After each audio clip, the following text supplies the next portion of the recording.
Hey guys, what is up, and I welcome each and every one of you to a new League of Legends video. So patch 6.2 has just come out, and after reading all of the patch notes, there was one that really stood out to me. And it was the changes to Kha'Zix, what at first I thought were quite significant buffs. I mean, the fact that now you can buffer the W or the ultimate while you are in the air and then have it instantly come out as you land, to me seemed really good on paper because it is similar to how Kha'Zix used to interact by being able to cast W while in the air. Except this one is slightly different since you buffer the W in the air and have it auto cast for you as you land. So therefore essentially making use of every ability in an assassination. So after testing it out in this video, I'll let you guys know what I have found out regarding this new so-called mechanic. But as usual, before we jump right into that, the question of this video is going to be, what do you think about these Kha'Zix changes? And don't forget to hit that like button if you end up enjoying this video. So prior to this patch, the typical combo you would use for Kha'Zix when it comes to killing a target is as follows.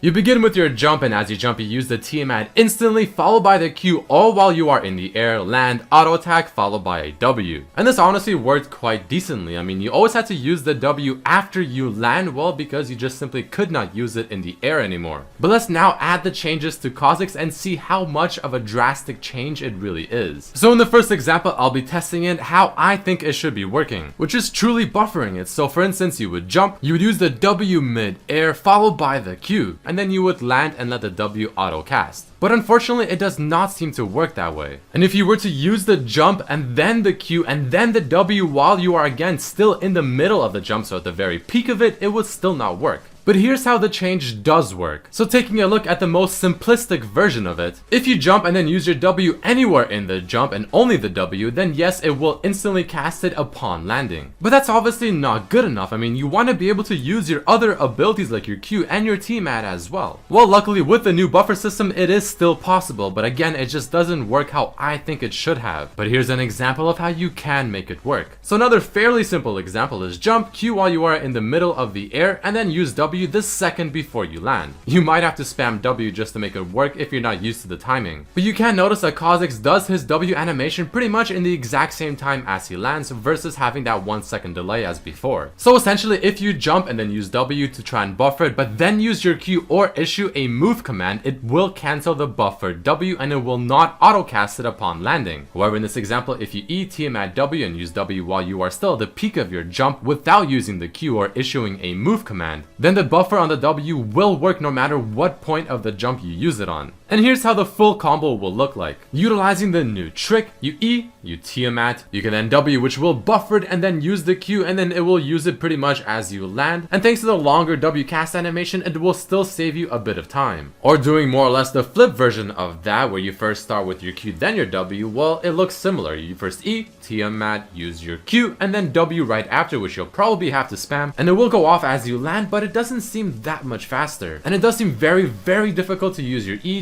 W, Q, and Tiamat all together in one jump, even as I was practicing it several times. And in case you're curious about the buffering of the ultimate instead, well, I mean, it works exactly like the W, so whatever you can do with the W, you can do with the ultimate. Whatever you cannot do with the W, like I said earlier, you also cannot do that with the ultimate. So essentially, you can buffer the W if you only use the jump or Tiamat, but nothing else, and it will work no matter when you use the W in your jump. However, if you use your W at the beginning or somewhere around the middle of your jump while also issuing a Q command, it will cancel the W, or if you issue a move command, it will also cancel the W. So it doesn't really truly buffer it in the way I thought it would, but if you do use the W just before you land, maybe the split second before you do it, it will save you a couple of seconds because of the animation canceling, and in that sense, it will still work. So I hope this video wasn't too confusing to you guys. I mean, it took a while to try and understand how this really does work, and whether or not the fact that you cannot use the W buffer while you're in mid-air while also issuing a Q command is a bug or not is a question to me still. But either way, that is it for this video, guys. If you did enjoy it, learn something new or whatever, please definitely hit the like button, share with your friends, subscribe if you haven't, check out the other videos as well. And here are my favorite answers to the question of yesterday's video. What do you think about the new AD Assassin item? Thank you all so much for watching, and I'll see you next time. Peace.